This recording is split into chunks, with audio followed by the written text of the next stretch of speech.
¿Qué tal mis hermanos y mis hermanas?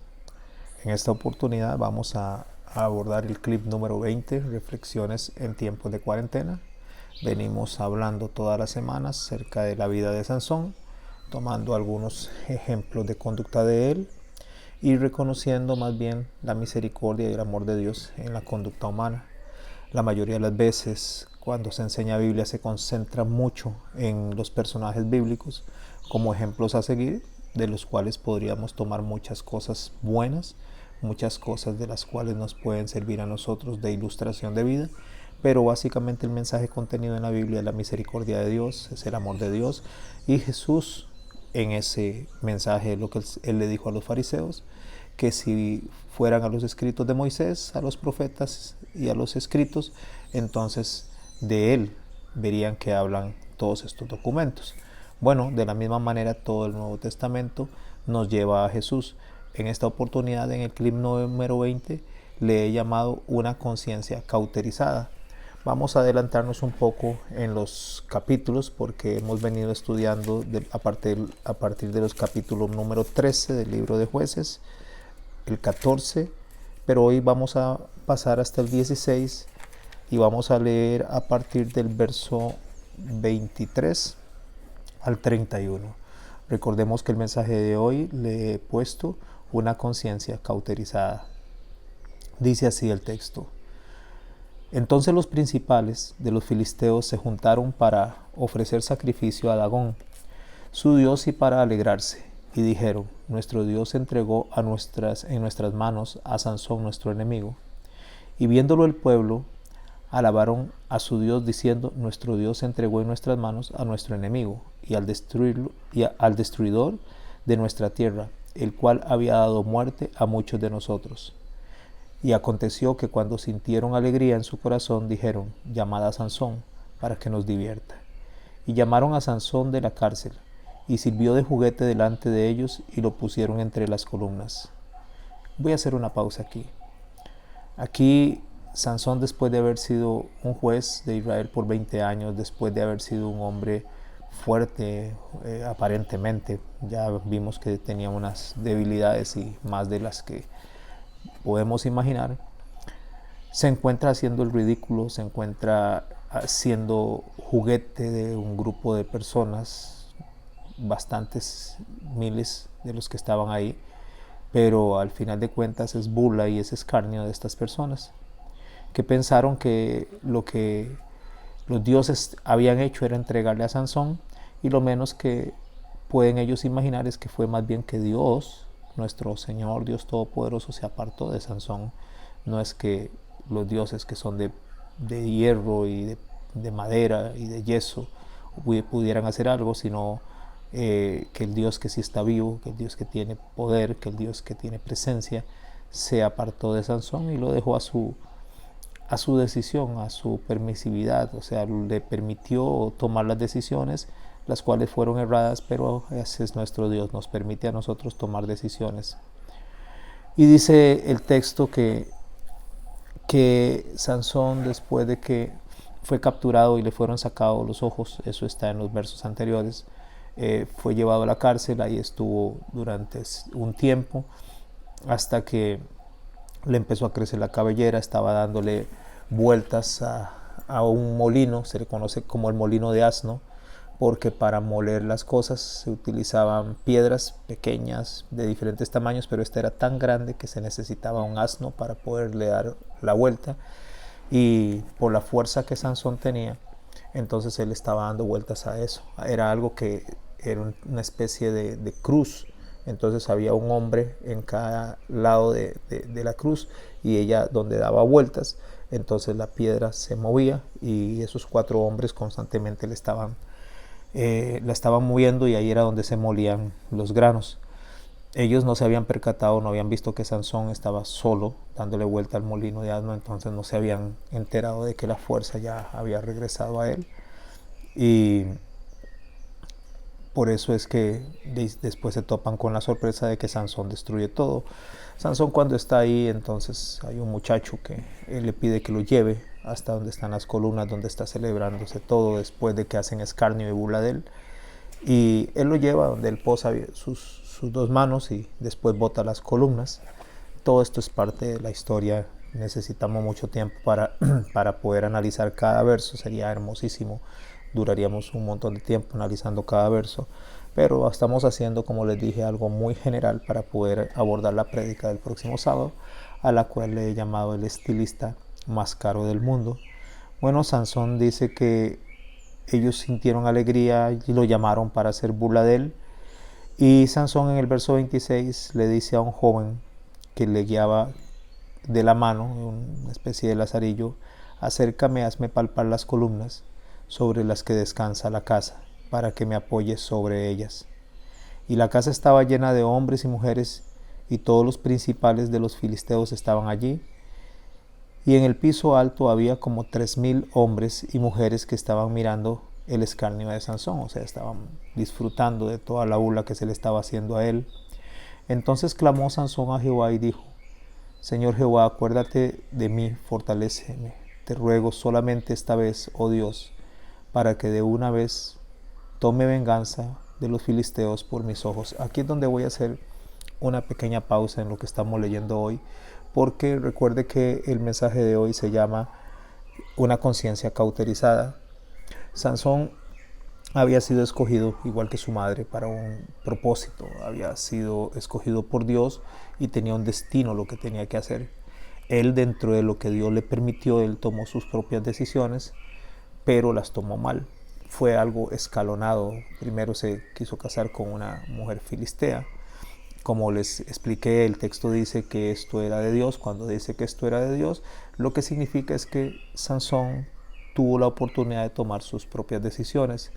Y los padres le advierten a él que no se case con una mujer filistea, que para eso hay mujeres dentro del pueblo de ellos, para que se case, para que no vaya a infringir la ley que estaba escrita en Deuteronomio acerca de, el matrimonio con extranjeras o con extranjeros.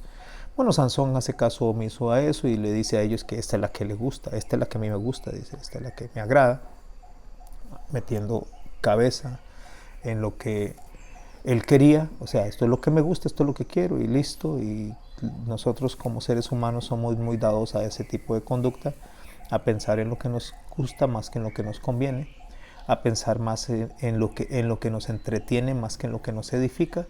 Y esa es justamente por donde camina hoy día la mayoría de la gente, no solo en las afueras, sino dentro de la iglesia. Las iglesias hoy día están haciendo más lo que les gusta, más entretienen a las personas que edificarlas, y por eso no hay un fundamento. Por eso es que cuando vienen las aflicciones, cuando vienen las tentaciones, al final las personas sucumben rápidamente porque están siendo formadas dentro de lo que les gusta. O sea, hoy día hay un evangelio, si puedo llamarlo evangelio, que va muy de acuerdo a las emociones, muy de acuerdo a los sentimientos, muy subjetivo. Algo que lo que hace es darle a la persona una especie de menú para que escoja lo que más le llama la atención. Entonces toma de Dios lo que le conviene y desecha lo que no le conviene. Esa es la forma en la cual las personas hoy día transitan o transitamos la humanidad dentro de lo que es el concepto de lo bueno y de lo malo. Entonces cogemos lo que es bueno o malo según nuestro criterio y según nuestros ojos. Sansón venía funcionando de esa manera, tomó lo que a él le convenía, lo que a él le gustaba. Esta es la mujer que me gusta. Después de que toma esta mujer, entonces él viene y hace un enigma, el cual no se lo dice a nadie, pero esta mujer viene y lo presiona con las lágrimas en la debilidad de Sansón, que justamente eran las faldas. Bueno, digo faldas, no sé si ahí era otro tipo de ropas, eran túnicas, sí, pero llamémosle faldas.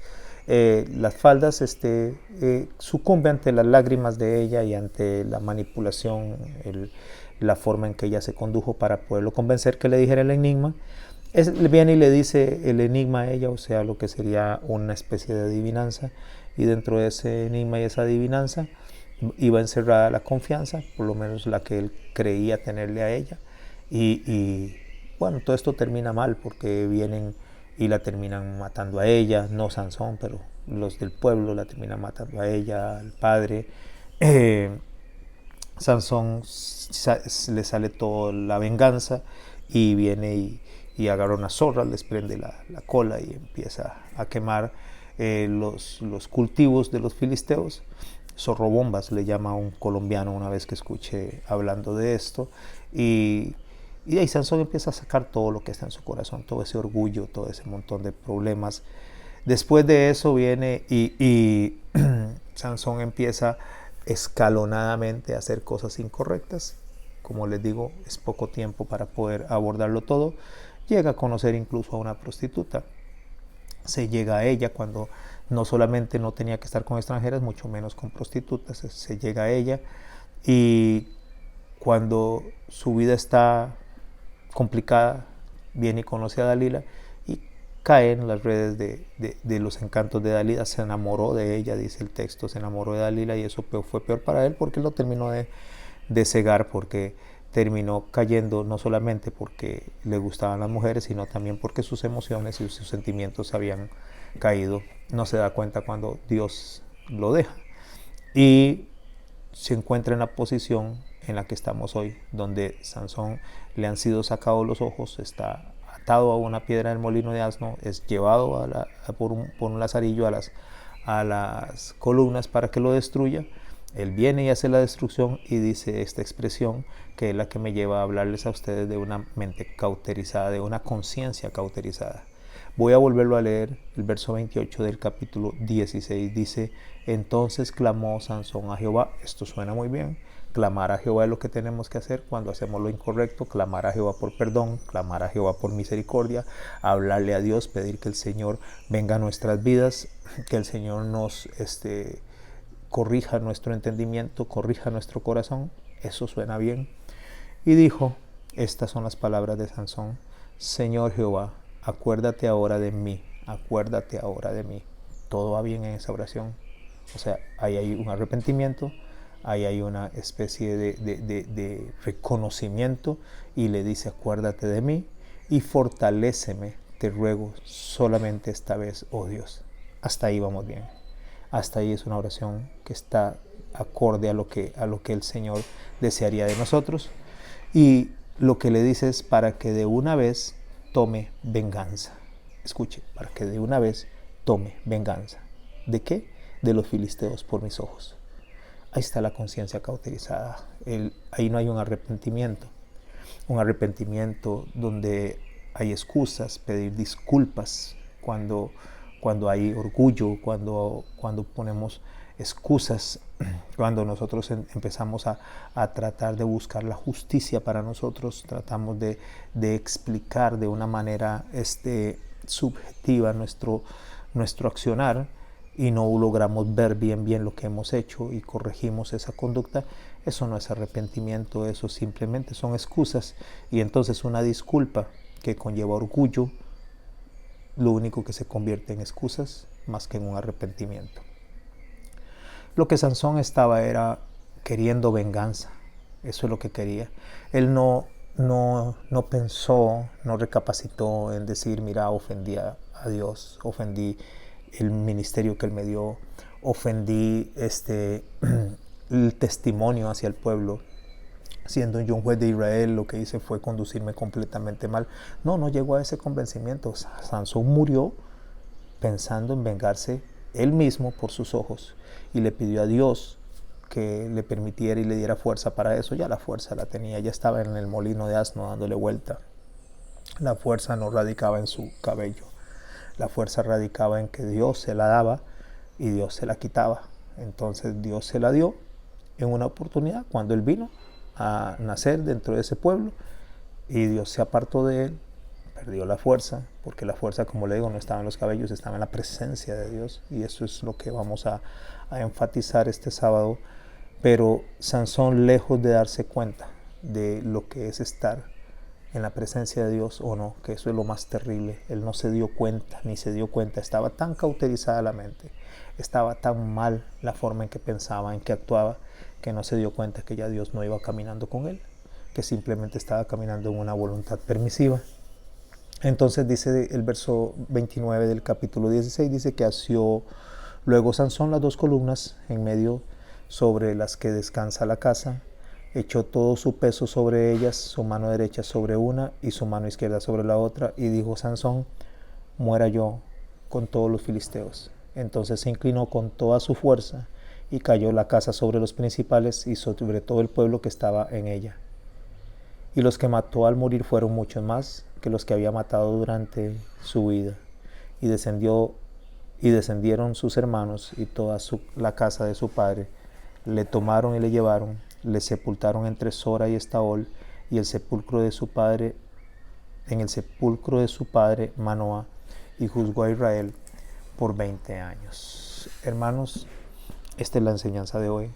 Les invito a que vayan al texto, lean todos esos capítulos del 13 al 16 de la historia de Sansón, la estén repasando, la repasen con sus hijos, analicen cada una de las conductas de Sansón, enséñale a sus hijos bien, enséñale a sus hijas bien, enséñale a un hombre fuerte que tenía el respaldo de Dios. No le digan que hay que ser como Sansón. En realidad yo no quiero ser como Sansón, yo quiero ser como Jesús, porque al final de cuentas Sansón es un mal ejemplo. Lo único que tiene de bueno Sansón es que Dios estaba en él, que la presencia de Dios le acompañaba a él, la gracia de Dios le acompañaba a él, la misericordia de Dios le acompañaba a él. Esa es la parte buena que tiene Sansón, Dios sin él. Dios aparte de Sansón realmente no tiene nada que me sirva de ejemplo. Y de esa misma manera, a veces nosotros abordamos los textos dándole al hombre una relevancia que el hombre no tiene. No logramos ver el mensaje implícito ahí, el mensaje de misericordia en cada una de las parábolas. No logramos ver realmente el mensaje que Dios nos da a nosotros en cuanto a lo que es Él, en comparado o más bien a pesar de lo que somos nosotros. Así que, mis hermanos, tomen ese texto, siéntense, dígale a sus hijos y a sus hijas, siéntense y hablen alrededor de este texto y enséñales a ellos ese principio bíblico. La mente se cauteriza cuando constantemente vamos camino hacia el mal, poco a poco, comenzamos poco a poco. ¿Cómo comienza un alcohólico? Un alcohólico no comienza tomando 3, 4, 5 botellas al día, no, comienza con una copa primero, una copa, una cerveza. Con eso comienza, con un trago. Ese es el principio, ese es el primer paso. ¿Cómo comienza un drogadicto? La mayoría de las veces con un cigarro. Empieza el primer cigarro y ahí va caminando. ¿Cómo comienza un hombre que destruye su matrimonio? Comienza primero aceptando una cita, haciendo una conversación incorrecta, tomando el tiempo que no debe de tomar de más con una mujer, como le pasó en este caso a Sansón, y que lo llevó hasta la destrucción. No una, sino varias, pero esa fue la escalonada que Sansón tuvo. ¿Cómo comienza cada persona? ¿Cómo comienza la obesidad? Cuando comemos de más. Empezamos comiendo un poquito más y un poquito más y un poquito más, utilizando azúcares y una serie de cosas. O sea, lo que quiero decir es que todo tiene un inicio y ese inicio va a ser escalonado. Sansón no se dio cuenta, ni se dio cuenta cuando Dios se había apartado de él. Eso es lo peor, cuando nosotros escalonadamente vamos tomando malas decisiones, no nos damos cuenta, y cuando Dios se aleja de nosotros empezamos a ver las cosas diferentes, pero ya la mente, la conciencia está cauterizada. Cauterizada se refiere a que ya no se siente. Cuando hay una herida y la herida se cauteriza, usted puede ver la herida, usted puede ver la cicatriz, pero ya no duele. O sea, ya no hay sentimientos, ya no hay emociones involucradas ahí, por lo menos emociones positivas. Ya lo que se hace casi prácticamente por inercia, se hace automáticamente. Ya no hay una distinción entre lo bueno y entre lo malo. Eso sucede cuando poco a poco nos vamos alejando de lo que Dios nos demanda a nosotros, del propósito para el cual Dios nos puso a nosotros. Entonces tenemos una persona que hoy se deja de congregar durante 15 días, después 22, después un mes, deja de leer la Biblia, deja de orar, y cuando se dio cuenta son años de no tocar una Biblia, son años de no acercarse a una congregación, son años de no reflexionar acerca de las bondades de Dios, y dicen: ¿qué momento me aparté? Y cuando se voltea a ver para atrás, ha pasado tanto tiempo porque la mente se cauterizó. A eso llegó Sansón. Esa es una mente cauterizada, pero la mente cauterizada no se cauteriza de la noche a la mañana, se cauteriza en el poco a poco, en los pasitos uno a otro. Dice la palabra de Dios que cuando cuando Lot iba hacia Sodoma y Gomorra, él iba poniendo tiendas cada día hacia Sodoma y Gomorra. ¿Qué es lo que significa eso? Que cada día iba tomando decisiones que lo alejaban más de Dios y lo acercaban más a Sodoma y a Gomorra. Y podemos terminar viendo que Lot terminó viviendo dentro de Sodoma y Gomorra. Y aunque Lot era un hombre justo, era un hombre que es reconocido en la Biblia como hombre justo, el efecto de lo que él hizo, las decisiones de alejarse de las cosas que tenían que ver con el Señor y acercarse más a Sodoma y Gomorra, lo podemos ver en la historia de su familia. De hecho, la esposa muere viendo para atrás, añorando las cosas del mundo, porque lo que él hizo como sacerdote fue, en lugar de acercarse a Dios, alejarse constantemente, y esto mismo hizo Sansón. Muchas gracias, bendiciones, no olviden suscribirse, no olviden ponerle like a mi video y compártanlo, porque si llego a 1000 suscriptores entonces podré transmitir en vivo. Son los requisitos que pone YouTube ahora. Son los requisitos y les agradecería mucho que se suscriban, que compartan y que inviten a otros. Hasta mañana en el clip número 21. Gracias.